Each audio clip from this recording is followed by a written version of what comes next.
So we've done a review of the pillars. We've really looked at what love is really about, what fear is really about, how fear can masquerade as love, and how we can learn to recognize that better. We've really looked at our beliefs and limited lens seeing and perceptions and reality that we tend to filter and interpret all of life through. And so today we're going to really bring it back to that core of self-esteem by looking through signs of healthy self-esteem, symptoms of healthy self-esteem. How do you recognize someone who has healthy self-esteem?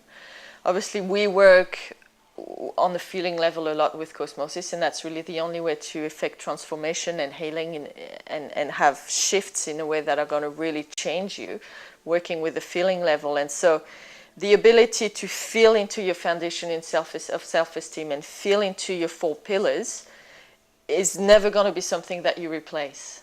And the whole thing with that is that sometimes we are more open to feeling how our self-esteem is really feeling in the moment than others. We may not really want to acknowledge certain cracks in our foundation. We may not really want to go feel into certain more challenging areas of what's lacking in our self-esteem.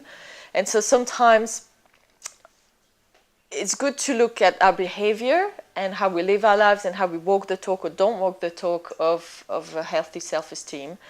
And I've just put together a resource here, the 20 signs of healthy self-esteem, and that's really a tool for you to use whenever you work with your self-esteem foundation to evaluate where you feel that you are with your self-esteem and to really honestly review your day-to-day activity and behavior and expression, and to use that to point the way to where there might be cracks, weaknesses, or holes in your foundations of self-esteem. Now, so I'm going to go through all of these 20 signs of self-esteem and explain a little bit around that and have a look at what pillars they relate to. And then I'd like you all to take the time and have small group discussions to really discuss how that applies in your life, where you see some of those signs or where you really lack some of those behaviors, and how you can work using all the tools that we have, using the Cosmosis process, using the affirmations and the rays and the CDs and the courses and the archetypes and all the different tools that we have given you and made at your disposal, put at your disposal over the years that you've been studying with us, to work on these particular aspects of healthy self-esteem. So a bit of a brainstorming exercise. So the 20 signs of healthy self-esteem. Now this is probably not a complete list. You may find that as you go through the list, you'll have some other ideas about what a person with healthy self-esteem acts like and behaves as. And that's okay. These are kind of some of the main ones that really came through for me when I really had a look at all the different expressions of someone who has healthy self-esteem. You'll find that some of these 20 signs recoup each other a little bit, relate with each other, but they also different aspects of a particular expression, and they really highlights certain qualities and certain pillars more than others.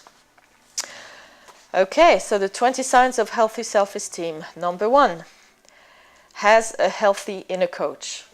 And we know that's a given. Someone who has a healthy inner critic and criticizes themselves all the time obviously does not have healthy self-esteem. They feel the need to put themselves down and criticize and hurt themselves so others can't hurt you, which means that they expect that others are going to be criticizing them because it's never good enough or they're never good enough, or all of these dynamics. That's not a healthy self-esteem. But someone with a healthy self-esteem has a healthy inner coach, and their inner talk is self-supportive.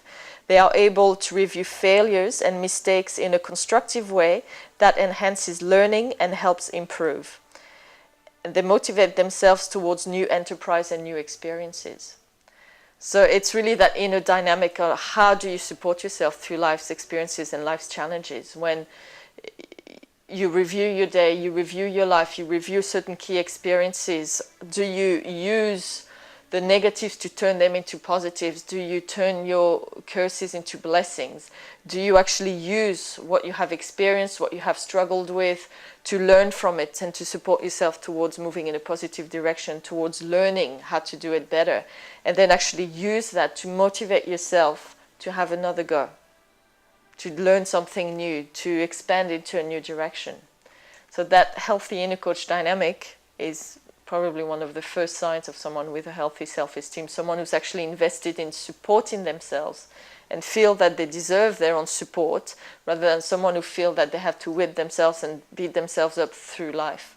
And that's, that need to punish yourself or to cause yourself to have that impulse to keep moving forward from a place of punishment and fear, rather than from a place of encouragement and love, is a huge difference between someone who has healthy self-esteem and not. And obviously, when you support yourself with love rather than beat yourself up with fear, you tend to make progress a lot quicker. The process is a lot more graceful, a lot more easy, a lot clearer, and a lot more pleasant, really, overall.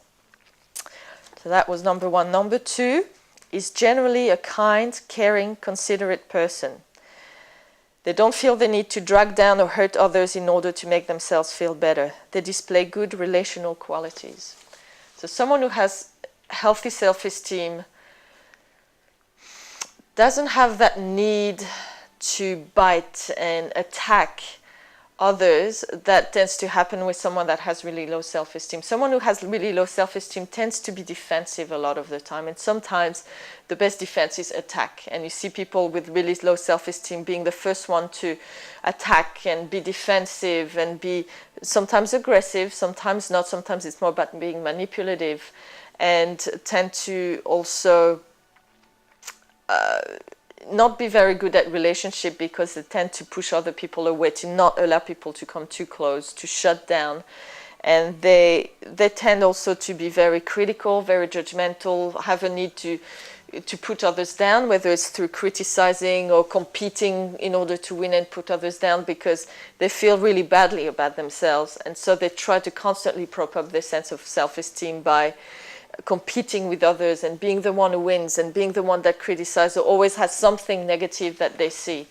I'm sure you've all met some of these people that they always have something critical to say, whether you ask for their opinion or not. They're always going to be, oh, well, that's not really that cake's a bit dry, or, ooh, that color's a bit bright, or this is a bit like this, it's too much like that and not enough like this. And they constantly have something bad to say about everything. They can't just let things be.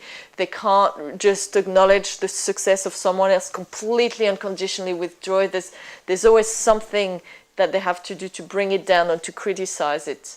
And that's usually a sign of someone with poor self-esteem. So someone who has healthy self-esteem doesn't have any of that. And they are generally kind and caring and considerate, because they're coming from a foundation of love. And they have no desire to hurt other people, because they're not coming from that deep place of hurt and selfishness within themselves. They actually feel quite good about themselves, and so naturally they'll tend to have more of a tendency to extend themselves towards other people in a kind way. Number three, takes calculated risk. Have a go. They have a go even when there is a certain degree of uncertainty about the outcome. Now, people who have low self-esteem tend to be quite insecure and tend to have that need to know what's coming or to know what's on the other side before they have a go. They have that reluctance to take risks. They want to play it safe a lot of the time. And I'm not saying here about being gung-ho and just taking completely crazy risks all the time, although some people do that. And sometimes it works, sometimes it doesn't, but that can be also a destructive pattern. Taking really exaggerated, extreme risks all the time can actually be a way to sabotage yourself and to cause yourself to fall flat on your face over and over again. And sometimes it can be a way to express a self-destructive pattern. But I'm talking here about wise risk, calculated risk, where even though there is a chance of failure, there is a chance of things not going right, you've pondered enough, you've felt into it enough, or it feels right enough that it's worth having a go, even though you might not succeed. And people with healthy self-esteem are able to take calculated risk. They are able to just have a go even when they don't know really how it's going to be on the other side, because they have at their core that solidity of someone who believes in themselves and someone who is not afraid to fail. That was number 3. Number 4. They value and acknowledge their skills, successes, contributions, and strengths, yet without blowing their own trumpets. Now, someone with low self-esteem tend to focus a lot on their shortcomings, on their failures, and hang on to the past a lot, all the things that they failed at, the things that they lost, the things that they got wrong, and tend to hang on to that and drag it along a lot, whether it's within one life or life after life. And then there's the people with the low self-esteem that are just braggers. They just brag about everything they do so great, and everyone has to know about what a good tennis player they are and how great they are at cooking and this and that, and they just bash everyone over their head with how good they are all the time, because they have that need to overcompensate for a sense of low self-esteem. And so someone with a healthy self-esteem is able to acknowledge their successes and their skills and their abilities and really value that and celebrate their successes and celebrate their skills, yet at the same time without inflating their sense of self and without having to beat everyone over the head with it in order to get recognition or admiration or any of that. And people who have healthy self-esteem, even though they're able to acknowledge their failures and their shortcomings, it's not about being in denial or anything like this or pretending everything's great when it's not. They tend to focus more on their strength and then use that to work on their more weak areas. And it's a whole different attitude from focusing on all your weaknesses and obsessing about it and then trying hard to make up for that, which is very different from actually really acknowledging and owning and valuing your strengths and your successes, and then building on that to then bring up the areas where you are weaker. If you have any questions at any point, feel free to ask. It's pretty simple and straightforward, but it can bring up some confusion about certain things sometimes, so do feel free. Number 5, they compare their current performance to their own past performance and do not compare to others in an unhealthy way or compare with unrealistic benchmarks or models. They respect their uniqueness. Now, the comparison thing. When someone is caught up constantly comparing with all these people around them, it comes from a low place of self-esteem, because it's almost this sense of not feeling safe within the tribe and having that need to constantly know where their place stands within the tribe. And for some people, the comparison is a lot about beating themselves up with it. Oh, this person's better than me, and this person's more beautiful than me, and this person's smarter than me, and this person's better at this than I am, and all of that. And for other people, the comparing goes the other way. It's like, oh, I'm better than this, and I did that more, and I cooked that quicker, and no. And all of that, whether you compare by inflating or deflating, is all about low self-esteem. However, comparing can be really useful when you use it to track your own progress. So you actually compare how you did today compared to how you did yesterday on a particular area that you're working with. And this is actually quite important to do, because this is where you can start to see whether you're making progress or not. If you don't actually compare how you're going with certain things that you're practicing and working on compared to how you were going a few days ago, a year ago, how are you going to be able to review your progress and get a sense of whether you're going in the right direction and whether what you're doing works? So it is a healthy skill to have. Obviously, if you find yourself comparing your performance to last week's and you find that it's not going good, someone with a healthy self-esteem then doesn't beat themselves up and go, oh, I did worse this week than last week. Oh. They just go, wow, well, obviously something I've been doing isn't working or isn't supporting me. So let's look at what I'm doing that doesn't work and let's change that and do something that hopefully is going to work. It's that process of exploration and trying on different things and seeing what works and developing your own method. And it's also about not comparing to unrealistic models. It's just like these young girls that compare themselves to these ultra photoshopped skinny things in magazines. It's never going to breed healthy self-esteem to do that, because it's unrealistic. First of all, these girls don't look like that in real life. They're ultra photoshopped. And then, you know, some of this stuff is just not healthy. You know, it's like there's a small part of the population that tends to be really skinny. It is not the norm. It's not the average, and it's not respecting everyone's uniqueness.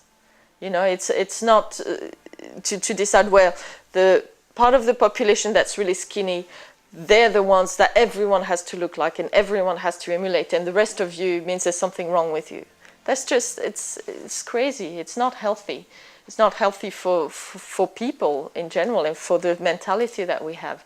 So respecting that uniqueness by not comparing yourself against someone or something that's actually not comparable, or something that's unrealistic, or something that actually disrespects uniqueness in every one of us. And that's something you don't do when you have healthy self-esteem. So if you do have a tendency to compare yourself against certain benchmarks, then really look at what you're choosing for that. You know, it's very different from comparing in that unhealthy way. It's very different from being inspired by someone and looking up to someone and aspiring to becoming like them. And to some degree, we do some of that on the spiritual path, where we look at some of the great master souls that have come before us and that exist around, and we aspire to become more like them. But we don't compare ourselves to them and just go, oh, well, they're much wiser than I am. Oh, that means I'm crap, and beat myself up. You know, we go, wow, you know, I know I'm not there yet, but I'd like to be one day as wise as they are, or as aware as they are, or as loving as they are. And that's a whole different dynamic. It's not about comparing, it's about aspiring to. And it's something that is realistic. It is something that's within reach for all of you. Compared to, you know, someone who has a particular body shape that's never going to look like the ultra skinny model in the magazine. It's unrealistic for them to aspire to become like that unless they have some major reconstructional surgery that, you know, reconstructs every bone and every muscle and every hormone and everything in their body, which isn't going to happen. So, you know, aspiring to becoming more like a role model, someone you admire, but something that's realistic that you can achieve. And it might not be for many years, it might even not be in this life, but you know it's within the scope of possibility and it's something you can achieve. So that's very important. So that's the dynamic around comparing and aspiring. And respecting your uniqueness, doing it in your own unique way. You may aspire to become more like, let's say, one of these great master souls, but you will do it in your own unique way. You will not be exactly like them, like a carbon copy. Number 6, shows initiative, and that displays a certain amount of trust and value in their own knowing, capabilities, discernment, and creativity. All of that without the need for a prompt or permission from anyone. Taking initiatives, you know, it's really just going, well, I'm going to make the decision for myself. I'm going to follow my gut instinct or my inspiration or my discernment or my judgment in this and what I feel is the best. And I'm just going to make the decision and go and do it. Take initiative, which is very different from someone who just feels like they can't really do anything themselves until somebody else has given them permission, whether it's tacitly or overtly. Or that they have, you know, someone has to push them, go, come on, have a go, you know, take initiative. They are naturally, someone with a healthy self-esteem will have that ability to just take initiative when they feel inspired to, when they feel it's right, or they have, for some reason, they just feel that they need to take initiative, and that won't be an issue for them. They won't have to overcome a lot of self-consciousness or fear about it. They'll just naturally have that ability. So the ability to take initiative is another sign of healthy self-esteem. Number 7, allows creative expression without self-consciousness. The expression of a creativity. Now that's a big thing. Some people really allow their creativity to be expressed, and that can be in any way. It can be through painting or drawing or cooking or making arts and crafts or music or acting. It can be a typically artistic endeavor, but creativity can be expressed through how you work with the computer, or cooking is a great example of something that can be very creative, or how you decorate your home, or there's lots of ways that you can express your creativity. And creativity is something that is really revealing, because it's something that comes from inside you and where you express something about yourself. And if you really express your creativity in an authentic way, it does express something about you, it says something about you, it shows and reveals things about you. And so to be able to do that without that self-consciousness, so, oh, what are people going to think, or, you know, what are they going to, you know, look at me like now, because, you know, I'm letting them see some of my inner landscape and some of my inner reality through that expression of creativity. And that's also a sign of self-esteem, because to be able to bear your soul, or bear your heart, or bear your inner world in that way through creative expression is something that can be very threatening to someone who feels really badly about themselves and feels like no one wants to see what they have to say or what they have to show, or that if they do, they're just not going to like them anymore. However, what can happen sometimes also with artistic expression on the other side is that some people use the arts as a way to dump their crap. You know, they write songs or they paint things, and it's a way for them to let their negative ego just have a splurge and just dump all their issues on there. And then they feel it's really cathartic for them. They feel much better. But, you know, that art is not very inspirational. And it is still revealing of their inner landscape. It is revealing of their ego and of their issues.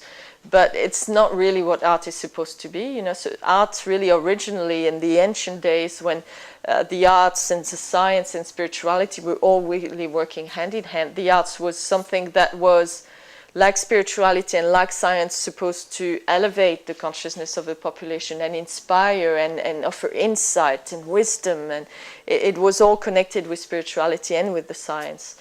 Unfortunately, like everything, you know, the more an ego is in charge, the more the art will come from a place of ego, and that you get some really self-indulgent art these days.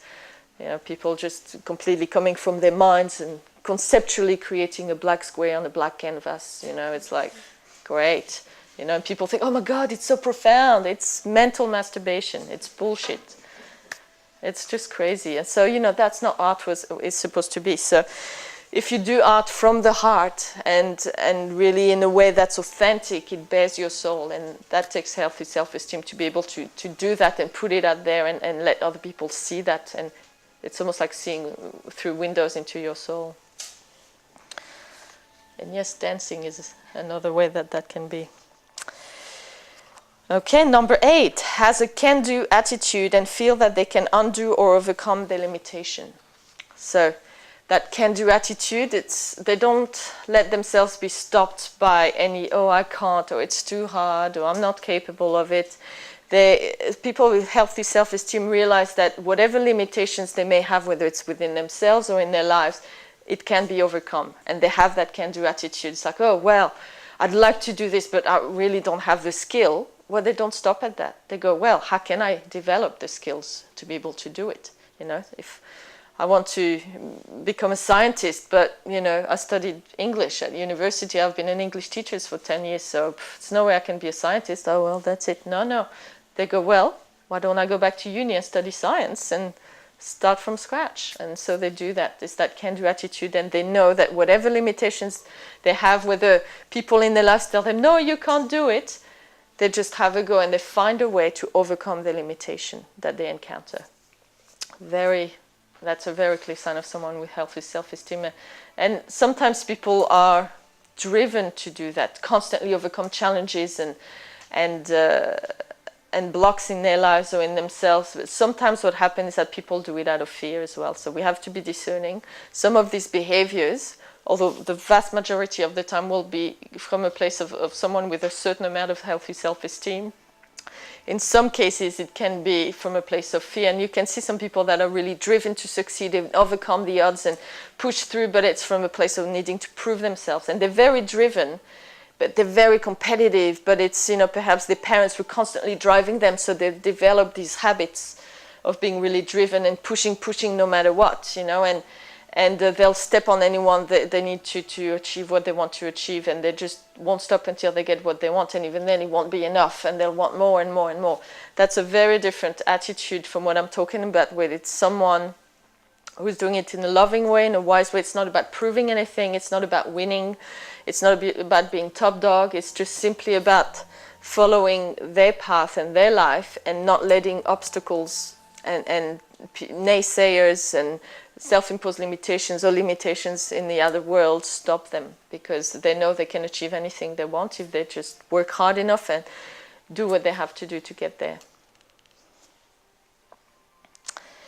Number 9, has a positive, optimistic, courageous attitude towards life. So that kind of is a bit of an extension on what I just shared. That optimism versus pessimism is a real key. Someone who has healthy self-esteem will tend to be optimistic. Someone who has low self-esteem will tend to be pessimistic. Glass half full, glass half empty, seeing everything through the lenses of hope and being able to turn those curses into blessing. And that's a really empowered attitude. There's a lot of self-determination in that, as you can see. Being optimistic means that you have the self-determination, you feel the self-determination to be able to turn those curses into blessing and to be able to perceive the gifts in everything. And yeah, with that you need courage. You need courage, because even though the gifts are there somewhere, sometimes you have to really push through the resistance and the fear to be able to turn these curses into blessings and to be able to really even see the love where there's a lot of darkness, for instance. So there needs to be a certain amount of courage, and there needs to be optimism, and there needs to be a lot of positivity. You know, someone that's constantly going to be negative, talk to yourself negatively, talk outwardly negatively, and perceive everything through the lenses of something negative. We talked about yesterday about all these negative lenses. Someone who perceives life and their own experience and themselves through negative lenses is really going to struggle, and that's obviously a sign of low self-esteem. So optimism, courage, and positive attitude towards life is a sign of self-esteem, healthy self-esteem. Number 10, resilience. The ability to be resilient. When you experience setbacks or failures, you get back up on your feet reasonably quickly and you keep going or have another go. Now, at any point in life, we're going to fall down. We're going to fall flat on our face. Life is going to beat us down, or other people are going to beat us down. It will happen. You know, you cannot avoid it on this planet. There are moments where you're going to have setbacks, you're going to have failure, you're going to just fall flat on your face. But how you bounce back from that is also defined by your self-esteem. Someone with really low self-esteem will tend to really get knocked around by that and struggle to get back again. Some of them might even give up. First setback, first failure, that's it. Oh, I can't do it. It's all too hard. Or see, I'm good for nothing. I told you. And so it tends to really slow them down. And sometimes they will recover, but it will take them a long time to work through all their negative self-talk and their low self-worth and their lack of belonging and all the weaknesses in the pillars, to then be able to kind of get back on the horse and slowly have another go. Someone with a healthy self-esteem has actually in their core all their inner resources to draw on to be able to recover. They still feel how it feels to have that setback or that failure, but they work through it a lot quicker, and they have these inner resources that they draw from that healthy foundation to pull themselves up again, to heal, to review, and to get back on the horse and have another go. So this ability to bounce back, that resilience, is a real key sign as well. And not losing their confidence. You know, so because sometimes people, they start to grow in confidence and they feel a bit worthy and they dare to have a go. And I've seen it happen, and I know I've experienced that myself. And you dare to have a go and dream big and reach high, but then something doesn't work out and you have a failure and experience of a setback. And then what happens is that you lose all your confidence. And then you're really reluctant to have a go again. Well, that's not a sign of healthy self-esteem. So that really shows you where you were faking it till you make it, but your foundation was not really strong enough to sustain how high you were reaching and how far you wanted to go. So, you know, you do need to learn to dream big and have a go as much as you can. You know, don't limit yourself. Don't dream small. Dream big. But you have to know that you need to build a foundation that's going to sustain this and that's going to support this big dream of yours. Otherwise, you know, and you will experience some failures and setback in the process. We know that it can't be avoided. When it happens, you will tend to really lose your confidence and have to work really hard to build that back up again. So strong foundations when you want to dream big, very important. Number 11, does not take successes or failures personally. They do not make the success or failure mean anything about themselves. Oh, there's a typo here when you get the resources. They do not make the success or failure mean anything about themselves, such as, oh, if I've had a success, it means I'm better than you. And if I've had a failure, it means I'm less good than you. When you experience success or failure, it says a lot about your approach and your attitude, but it doesn't reflect on your worth. It's not because you're successful at something that suddenly you're more worthy than someone who failed. Or so when you've had a failure, it doesn't mean you're less worthy than your neighbor who was more successful than you. It doesn't mean any of that. And yet we tend to make it that. And that's what happens when we take our successes and failures personally. And you know, we talk a lot in the process of not taking your shortcomings and your failures personally, which is to make it mean something about you intrinsically as a being. That's what it means to take it personally. Instead of just taking it for what it is, wow, that didn't work out. There's obviously my attitude was not, right to make this work, or what I did wasn't the right method or approach. Instead, we just take it to heart and start to make it mean, it means I'm not enough. Or it means I'm a failure. And we talk a lot about not doing that, but it's the same for successes. When you have a success, it's exactly the same. You don't take that to heart and start to go, well, that means I'm a success and I'm great. And you're just as worthy as you were before, but you just had a success. You got something right. You did it right. You've developed a particular skill. Yeah, you've had an achievement. So do value that, do celebrate that, but don't take it personally. Number 12. The ability to embrace the unknown and take leaps of faith.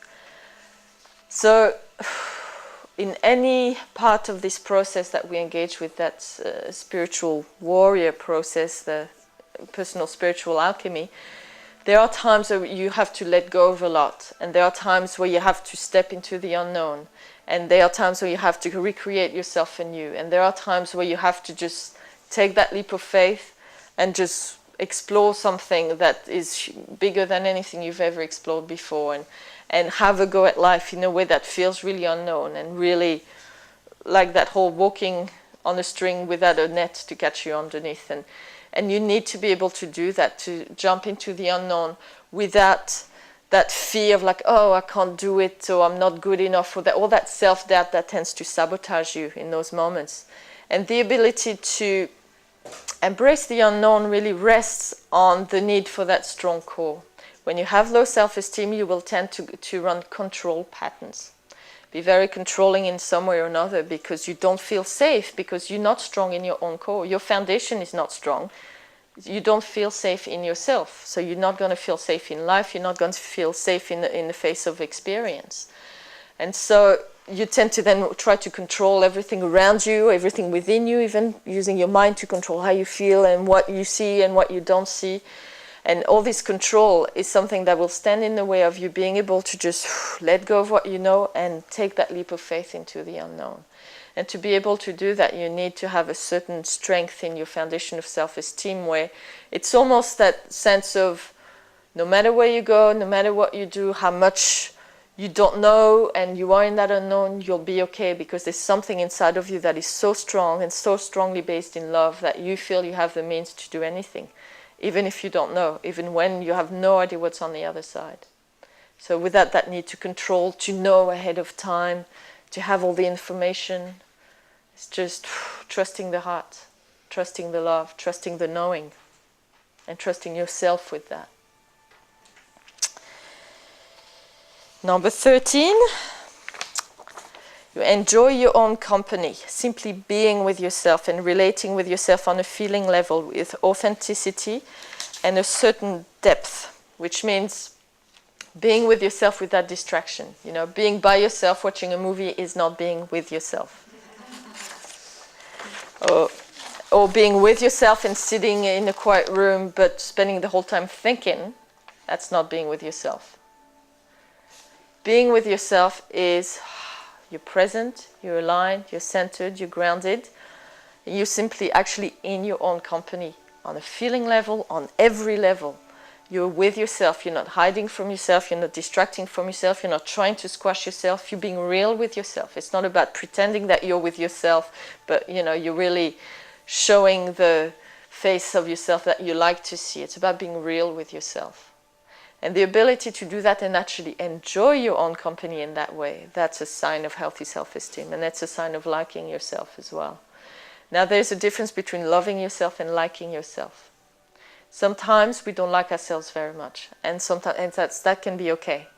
Yeah, sometimes we do things that come out from a place of hurt, that come out from a place of anger, and we do things that can be pretty ugly, and we don't like ourselves very much with that. And that's okay. We don't have to necessarily like ourselves to love ourselves.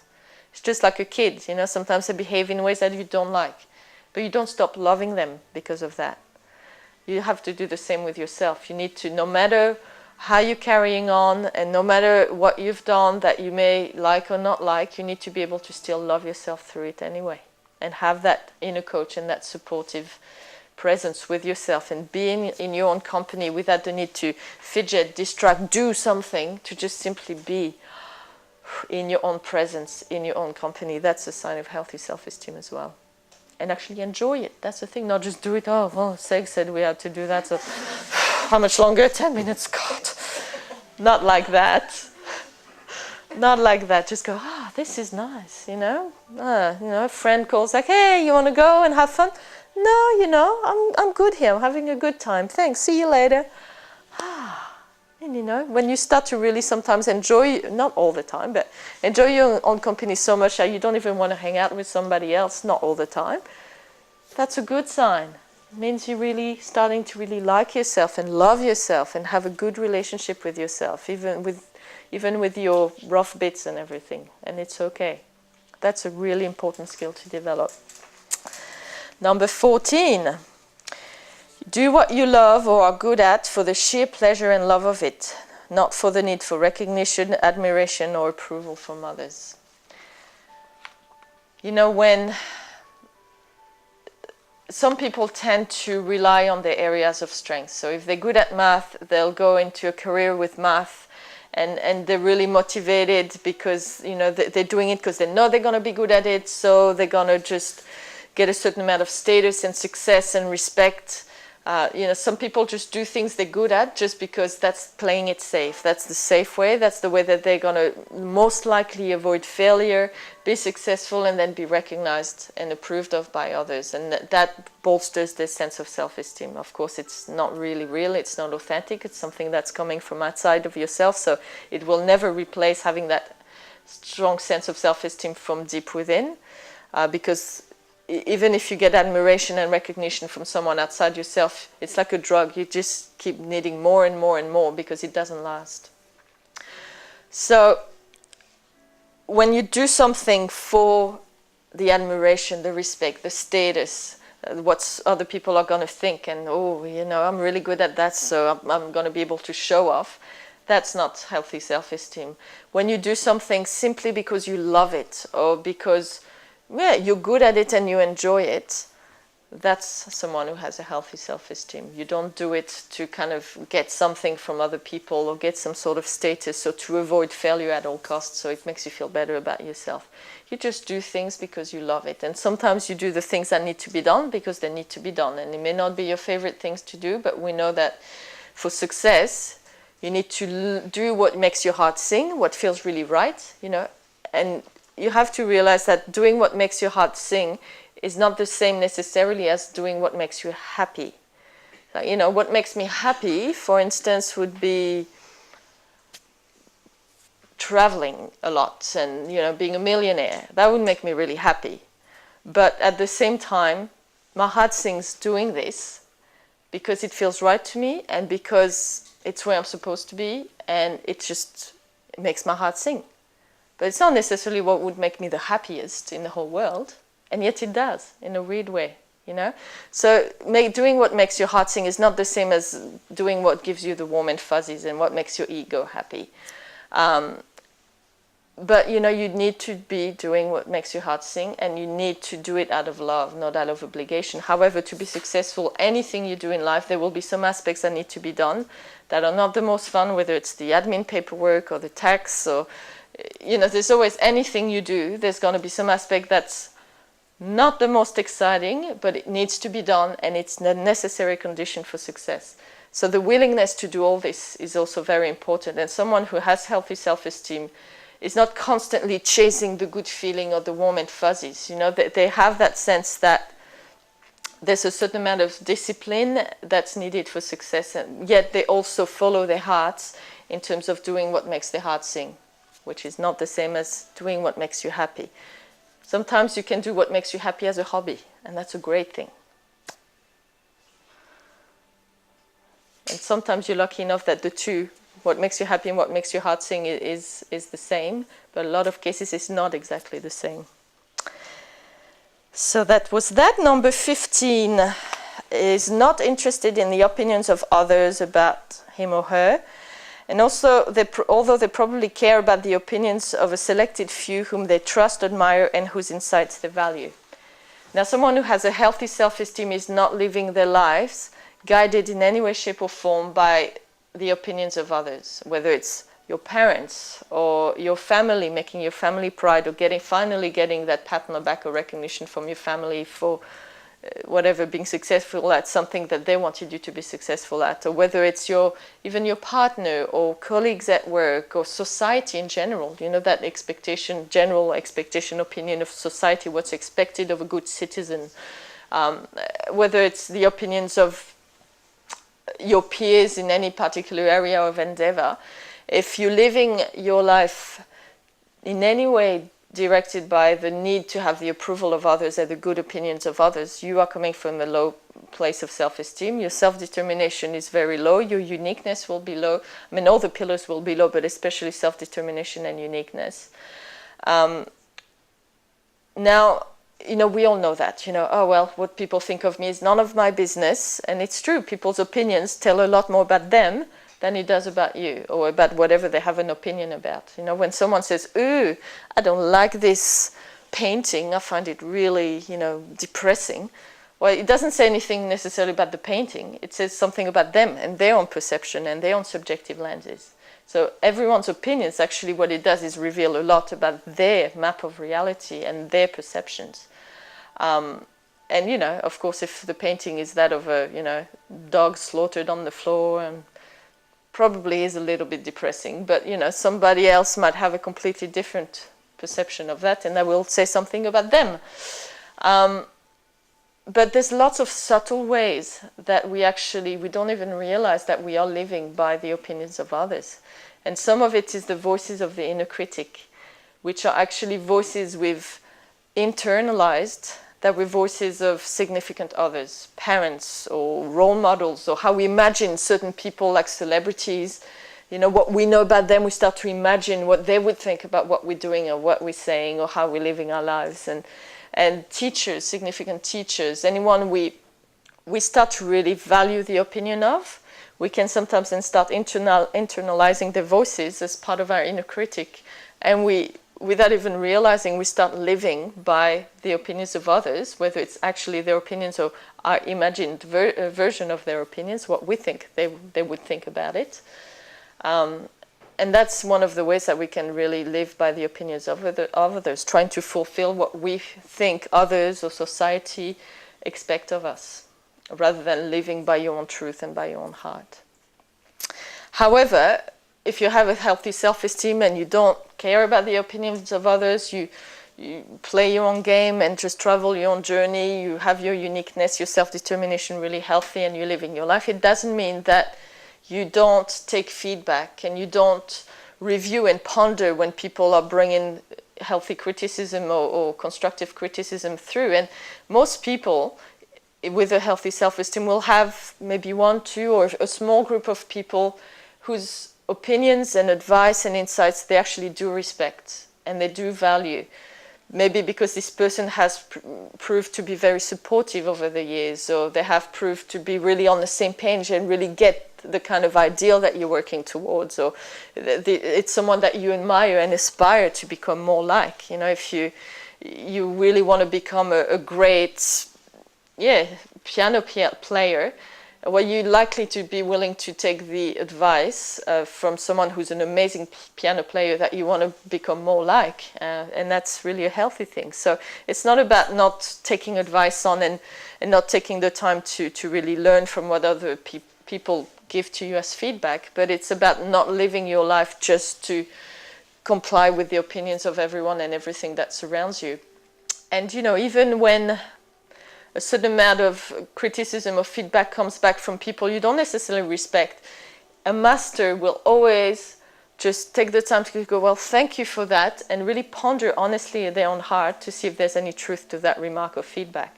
Even if someone, comes along and, they're not more advanced than you or whatever, but they're saying, gee, you're really being a bit, acting like a bit arrogantly today. Well, if you go like, no, I'm not, that's your issue, it's your opinion. Well, obviously you're having a reaction. And the master doesn't do that. It's like, really? Oh. And they really honestly look at themselves, and then they'll go, no, really, in all honesty, and I'm really open to acknowledge if I am being arrogant, because I have healthy self-esteem, I have no problem acknowledging my shortcomings. In all honesty, I really don't see it, so whatever, let them have their opinion on that, and that's fine. Or you may find that, I think there is something to that, and so I'll work on that now. So you don't live by the opinions of others, yet you take in criticism with discernment, and you don't just reject outright what someone is giving you as feedback. You always ponder it and review it in the heart in an honest manner, and you may find that it is valid or completely not valid. And then you can just act accordingly after that. Number 16, has a strong sense of values and ethics and prioritizes personal integrity. And there's that uniqueness is very strong in that. And so is belonging in that, because when you have a low level in the belonging pillar, you will tend to compromise yourself to fit in, to get other people's approval, to have somewhere where you can be and be a part of something.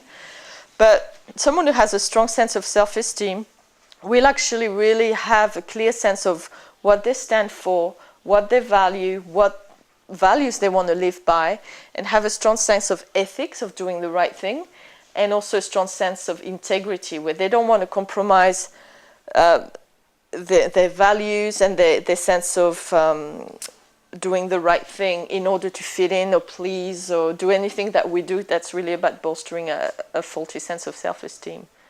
So someone with a healthy self-esteem will tend to have that real strong integrity and sense of what they stand for and their values.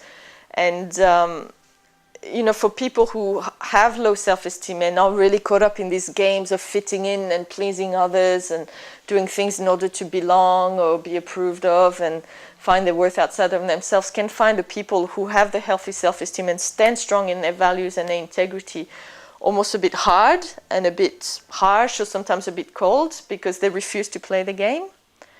And it's not about being arrogant and go, well, no, bugger you, I'm not going to compromise anything for anyone because I'm, the great master of integrity. It's not like that. But it's, and sometimes there are some compromises that can be made. I'm not saying that you never compromise. And anyone who has been in a relationship for any length of time knows that any relationship will have some degree of compromises. But there are other things that it's okay to compromise, I like pasta, you like rice, but we'll do half and half. We compromise, even though I don't like pasta and you don't like rice, or something like that. There are some things that it doesn't matter if you compromise, because it's part of finding the middle ground, creating harmony. But when the compromising start to really affect what you really believe in, what you really feel is important, your sense of self-love and self-integrity, or just simple morality and simple sense of ethics, then you have a problem. And unfortunately, most of us, almost everyone, has and continues to, in different ways, compromise their integrity in order to get that sense of love, approval, belonging, false belonging, that is, from outside of ourselves. So it's really important to really have that sorted, have that strong uniqueness, that strong belonging, that strong integrity, sense of value, but not do it in a snooty way. Just really knowing what's important and what's not, and then working wisely with all of that. Number 17, enters in close friendship or intimate relationships which are functional and mutually supportive. Surround themselves with a smaller group of good quality loved ones who will be supportive of them, and vice versa. Now, we know the difference between someone who has a huge circle of friends, but none of them are really good friends, and those who have just a few really good friends. And that's something that someone with a healthy self-esteem will tend to do. They're not so much interested in being part of a clique and have 500 acquaintances, being popular, and just having the most possible friends on their Facebook page or whatever. What they want is actually have some good quality friends, some good quality relationships in their lives with people that are not just going to be there just so I can say, well, I have lots of friends, so therefore I'm loved and I'm liked and therefore I'm worthy.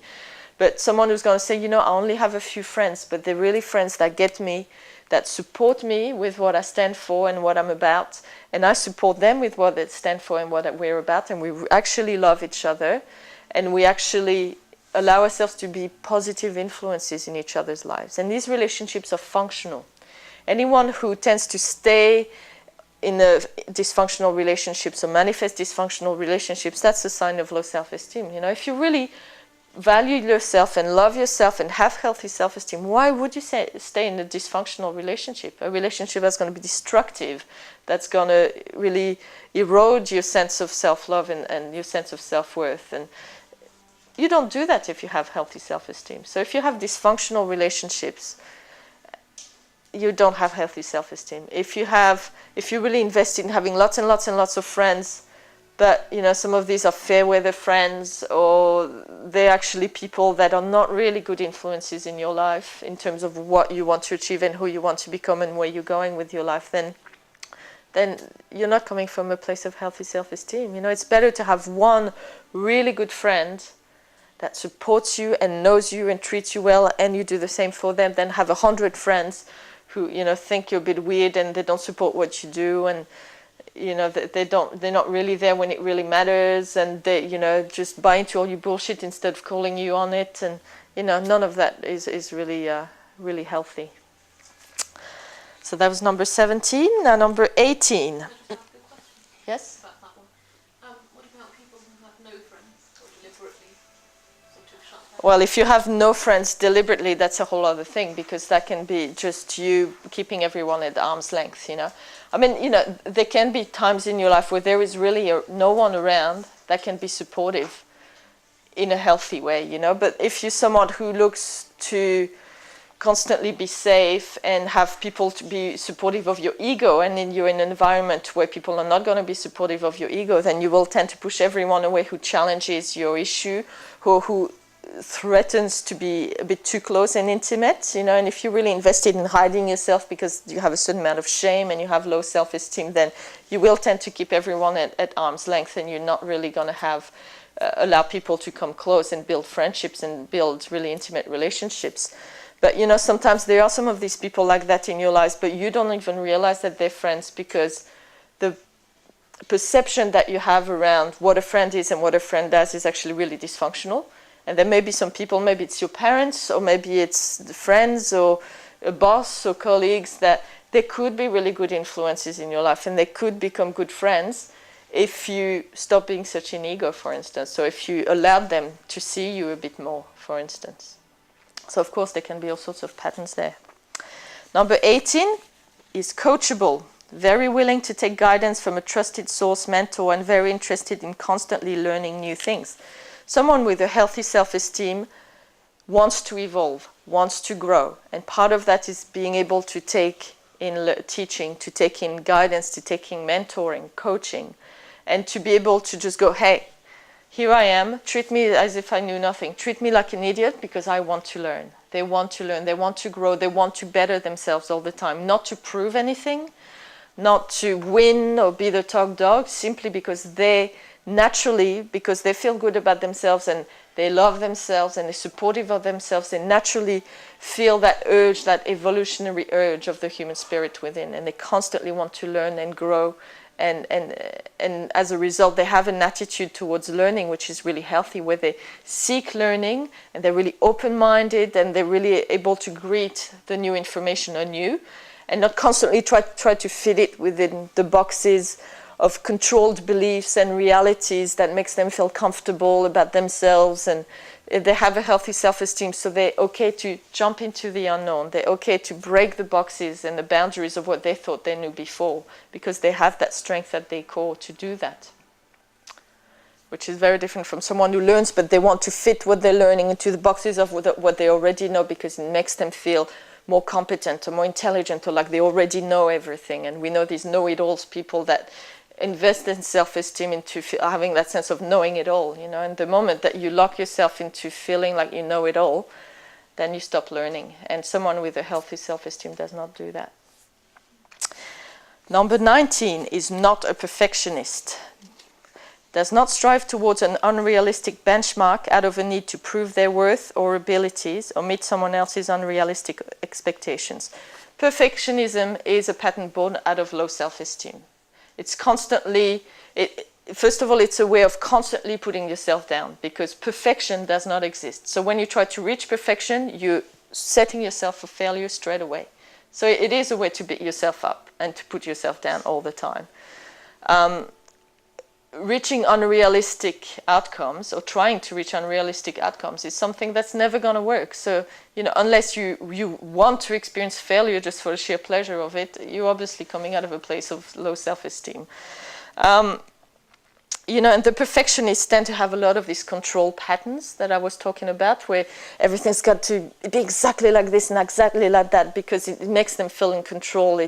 It makes them just overcompensate for that sense of not feeling safe within themselves, or feeling like they have something to prove, or what they do is never good enough, so they have to get it even more perfect and even more perfect and even more perfect. And all of that's coming from a low sense of self-esteem. So people with a healthy sense of self-esteem will strive for progress, for learning, for new experiences, for growth, not perfection. They're not comparing themselves to that unrealistic benchmark like we shared before, but they don't also try to achieve something set out there that's not achievable. They just see life as a constant journey of improvement, and they support themselves through it. And if something's not perfect, they don't take it personally. Well, nothing is perfect anyway. They understand that everything is a work in progress, everything is constantly evolving, and they just also understand that there is no static goal. There's not like a place where we all aim into and we get there and that's it, we're there. And they don't want it to, because they're too interested in the process of life, in constantly growing, constantly evolving. If you get to a place where all of that stops, what's the fun? There is no fun. So no perfectionism. And finally, number 20, able to laugh at yourself and poke fun at yourself. And that's a good one. You know, people who tend to take themselves very seriously and are usually people with low self-esteem. You know, someone, and it's not about minimizing the things that really matter to you, or the things you feel deeply about. You know, making fun of yourself, the ability to make fun of yourself and poke fun of yourself at yourself, is really the ability to laugh about the silly, foolish things that we all do sometimes, and the ability to put things into perspective, and the ability to not take things too seriously and not take things too personally. But you know, there are some times where you shouldn't laugh at yourself, because there are sometimes things that really matter. And the same with others. There's certain times you don't laugh at others. You know, if they've just lost their husband or something, you're not going to start making jokes about them. You know, it's just completely inappropriate and completely unkind. So it's the same with yourself. You know, it's good to have that ability and to have no taboo about what you can laugh at yourself about, you know, but the timing is also very important. And there's certain things that just really matter. But really, mastery means also being able to laugh at about anything. There should be no taboos. If you have taboos, then that's not mastery. But the timing of when you decide to laugh at something is very important. You know, there are times where things feel very sensitive, and so it's like that. And you know, even with someone that loses a loved one, you know, maybe 10 years later, you can laugh at certain aspects of it. You know, it can be about, you know, that woman at the funeral that had the, you know, the hat looked like a bloody frosty cake or something, or, you know, and you can always poke fun at some aspects of things, of anything. And, you know, to be able to not be offended is a sign of mastery as well, and a sign of healthy self-esteem. So these are the 20 signs of healthy self-esteem. Of course, some of these behaviors can be expressed, like I said before, from a place of fear, but they will feel very different and look different when they express from a place of fear and winning and proving something, compared to when they're done from a place of love and healthy self-esteem. And we've talked about some examples of that. So I'd like you to really take your resources and take the time to read through that. Obviously, I've expanded a lot more on this than what is on the resource.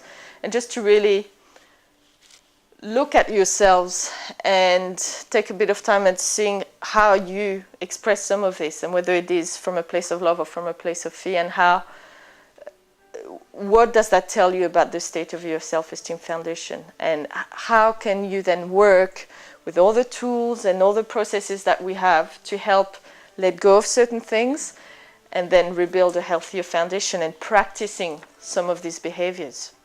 Because sometimes by practicing the behavior, it's going to really challenge all the things within you that disagree. It's like, practicing having a go and having that leap of faith. Wow, it's going to bring up all your fears and your insecurities and you need to control. And sometimes just practicing the behavior can start bring up all the things within you that are causing you to struggle with that particular behavior, for instance. So this is a great tool to be able to get some insights into how your self-esteem is going, but also great things to practice to see where you're challenged and then work accordingly with the issues that come up around that. Yeah?